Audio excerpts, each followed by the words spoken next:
Está começando o Se Liga Diversidade, um programa produzido pelos cursos técnicos de comunicação da ETE Nelson Barbalho. Eu sou Beatriz de Vasconcelos, do segundo ano do curso de Rádio, TV e Internet, e este programa é uma parceria com a TV Pernambuco.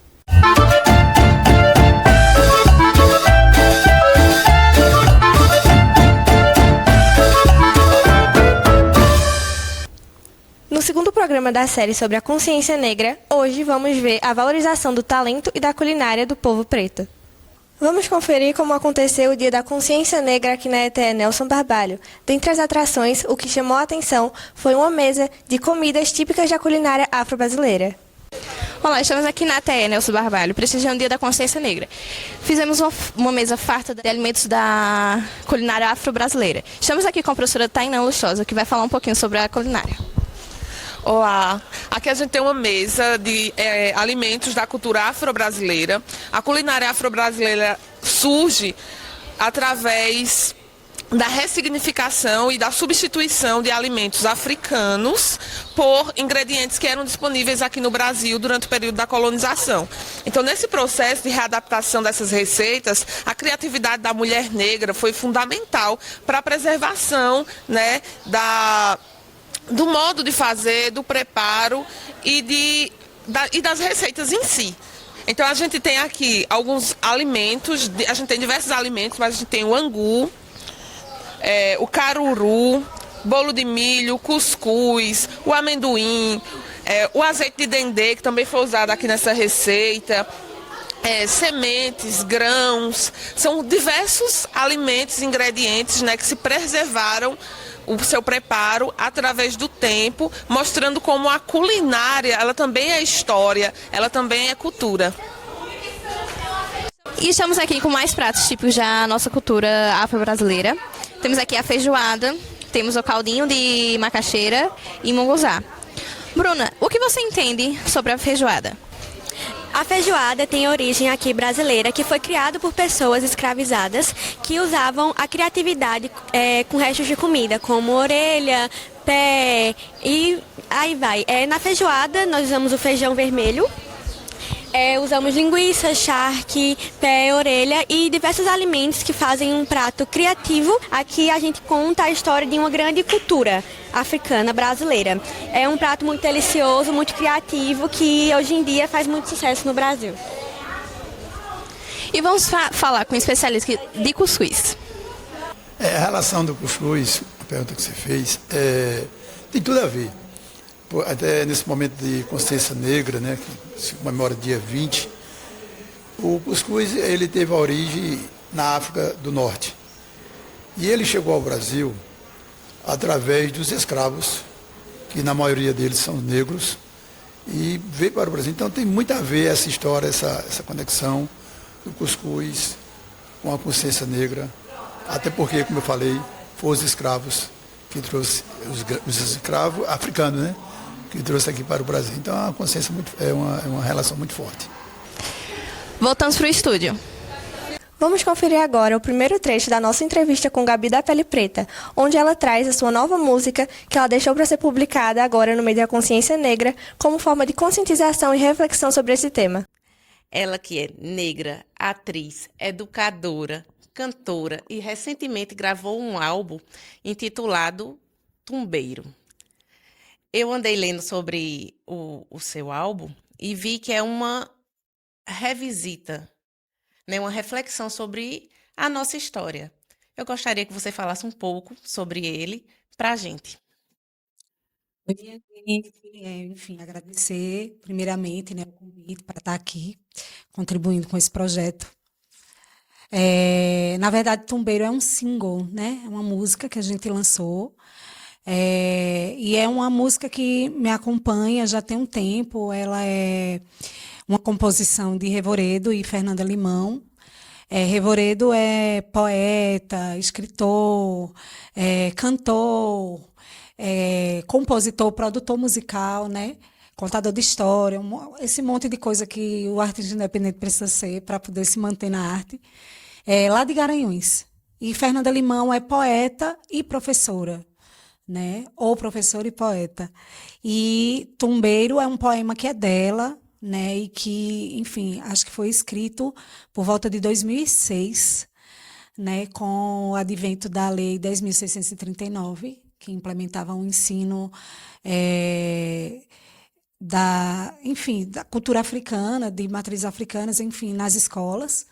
E aí ela recebeu um material didático bem bonito na época, assim. E aí foi exatamente no aprofundamento, né, desse material que surgiu o poema de Tumbeiro, né? Muitos anos depois, fazendo um levantamento das poesias que ela já tinha escrito, para fazer uma exposição, enfim, acho que foi para fazer uma coletânea de poemas mesmo, Tumbeiro apareceu, né? E aí, quando apareceu, Revoredo musicou, e aí começou a cantar, né?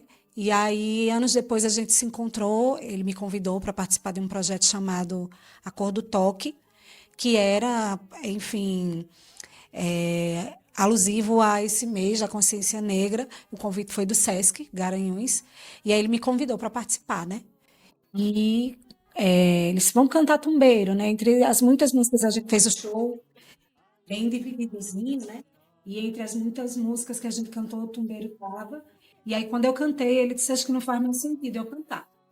Acho que a melhor música que precisa estar no seu repertório, né? E aí, agora, em 2025, quer dizer, já tem alguns anos que a gente vem gravando.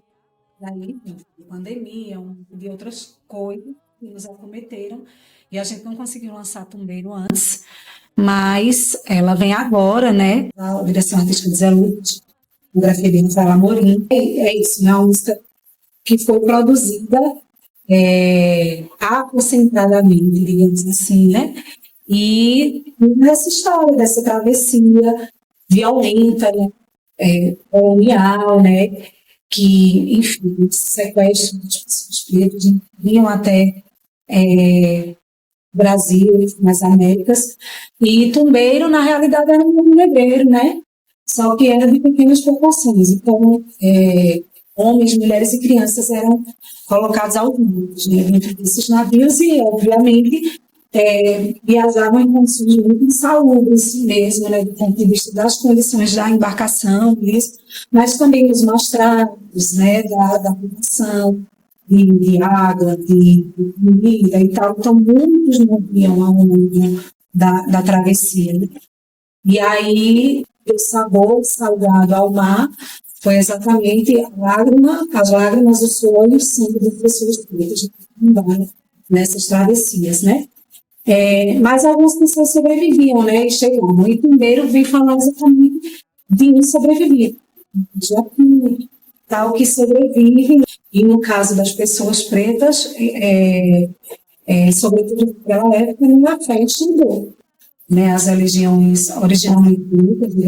Como foi essa escolha para o lançamento do single? A gente ficou muito tempo com o Tumbeiro meio guardado, assim, refletindo sobre as estratégias, vai ter pique, não vai ter pique. Lança em 13 de maio, né, para trazer a denúncia, e aí a gente ficou, né, e nesse caso qual seria o melhor momento, né?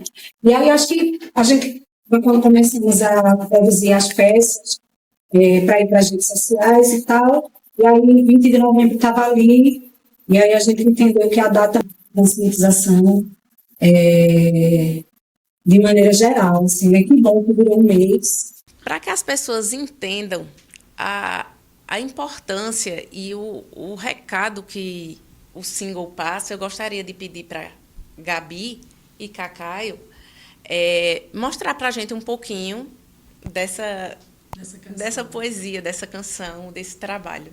Vamos embora.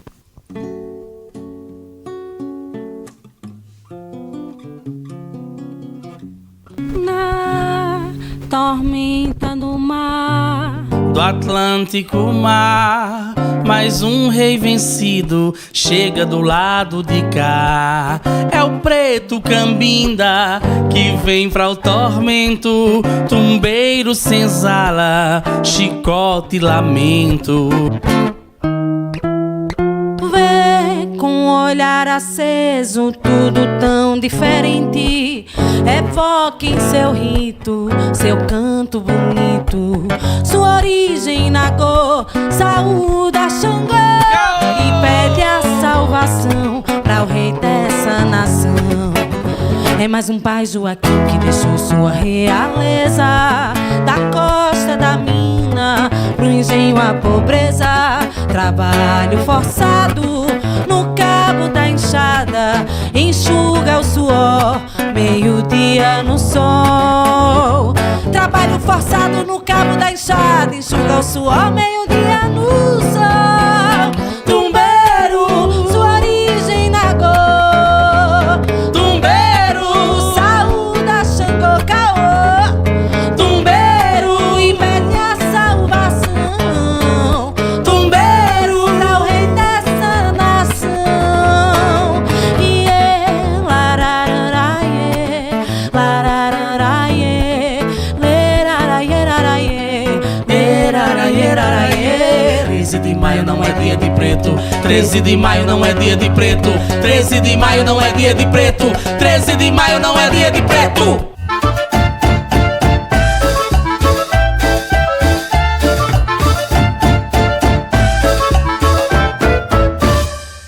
Vamos conferir agora o nosso segundo trecho da conversa com Gabi da Pele Preta, onde ela traz a sua trajetória de militância e também deixa uma mensagem para as novas gerações. Seu trabalho não é só arte, não, né? Seu trabalho é militância, né? 70% dos seus músicos são pretos, Sim, né? sim. Eu queria que você falasse para a gente um pouquinho, analisasse como está esse cenário de luta por igualdade de direitos, por inserção, por acesso aqui na nossa região. Eu costumo dizer que quando a gente diz que o racismo não existe é porque a gente não quer se responsabilizar. Eu sempre falo assim, né? Se você nega que você tem um problema no coração, você nunca vai no cardiologista, né? Então, a primeira coisa para você ir ali tratar é você reconhecer que tem um problema para que ele possa ser sanado, né?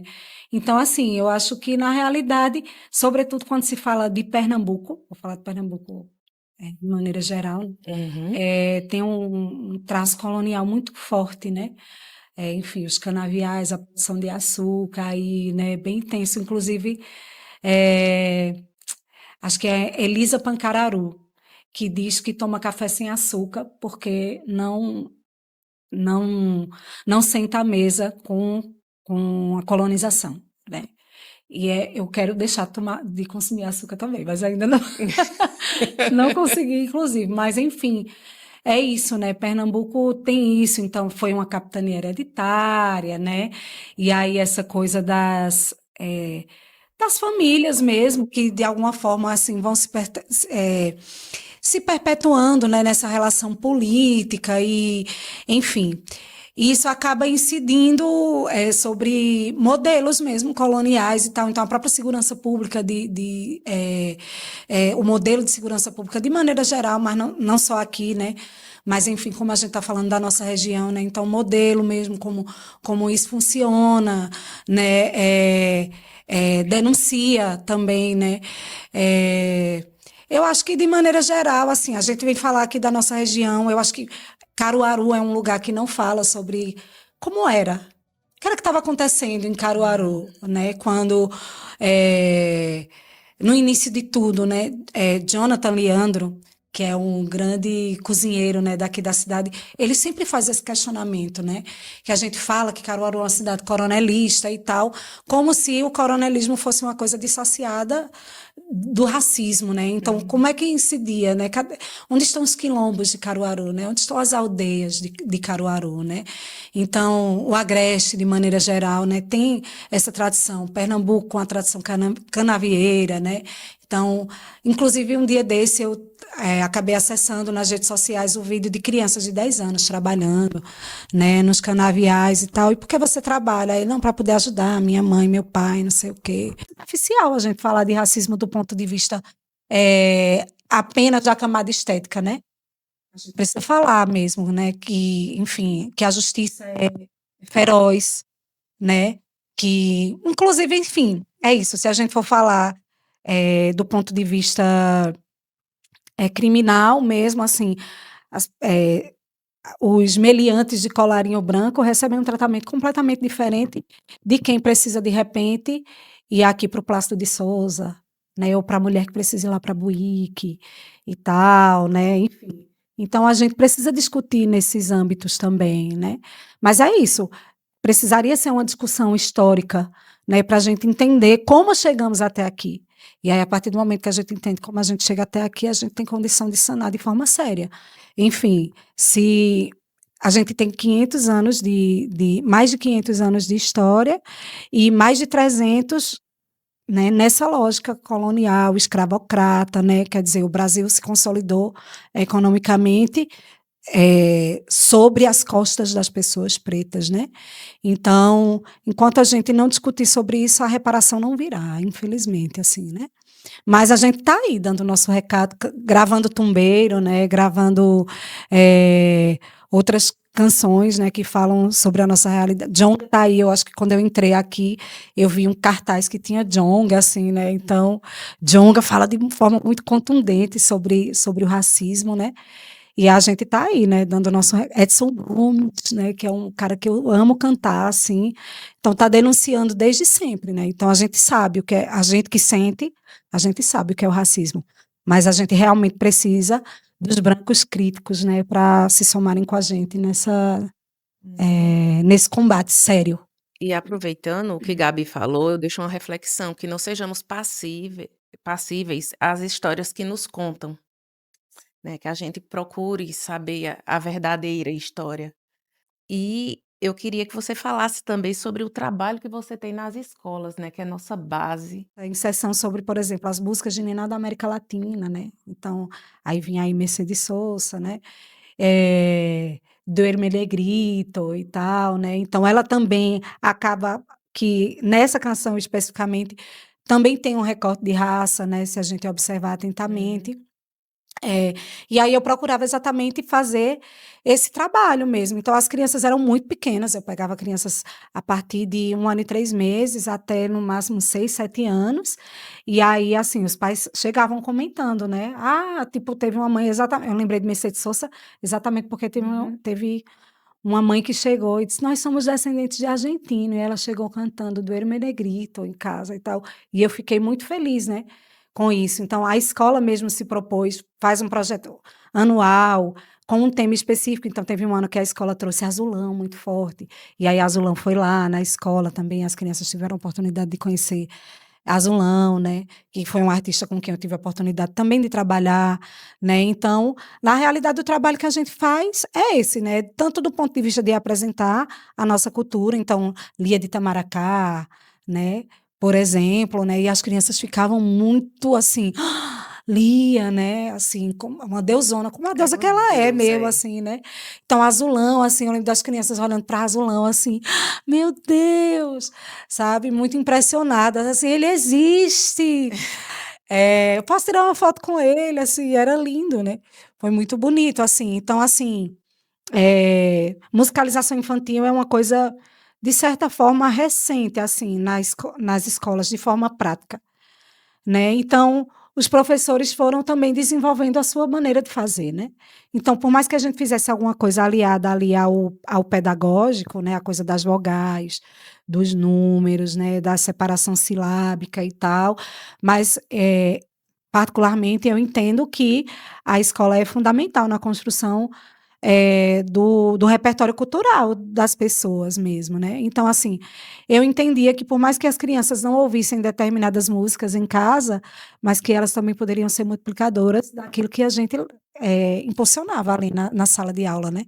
Então, eu também fazia esse trabalho pensando nisso mesmo, né? Até porque, enfim, hoje a gente vive cercado de muito conteúdo musical, porque a internet é muito rápida, mas existem músicas que vão passar, daqui a um ano a gente não lembra mais, mas existem aquelas músicas que são, como eu costumo dizer, verdadeiros totens, né? Elas ficam ali fincadas na história, e a gente precisa, elas estão fincadas na história por alguma razão, né?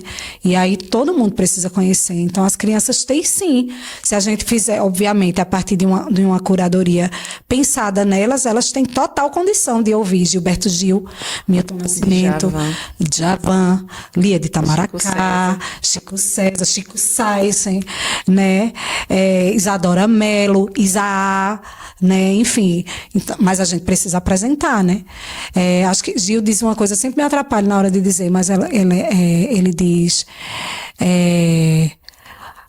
a gente sabe o que quer, mas também quer o que não sabe. Tem aí, agora o bebê, né?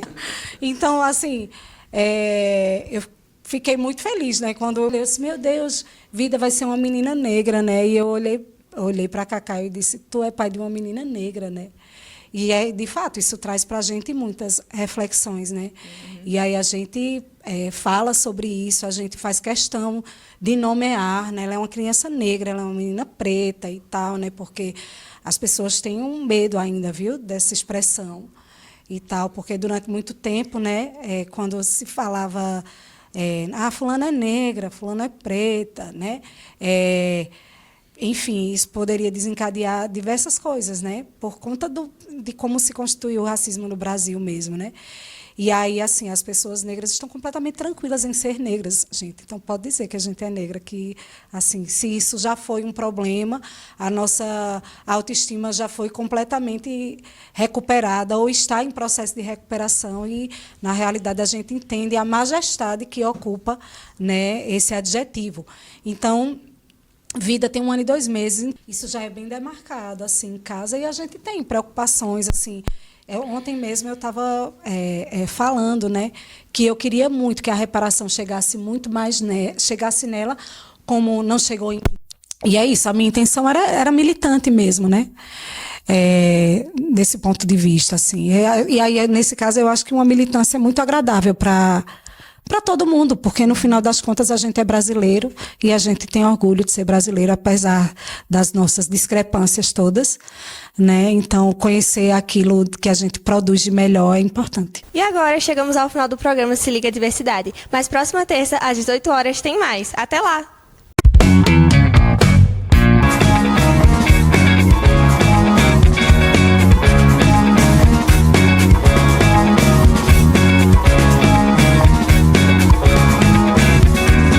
Você me chamou pra dançar e eu fui.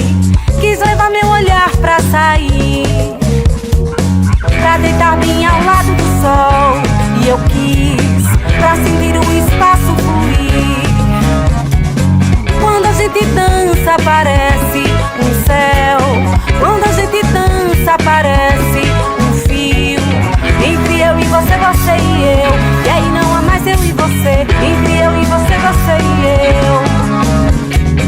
Pra sentir a febre do sonho, pra sentir-se parte do todo, pra sentir o corpo no corpo, pra soltar as raízes do chão. Yeah! Você me chamou pra dançar e eu fui.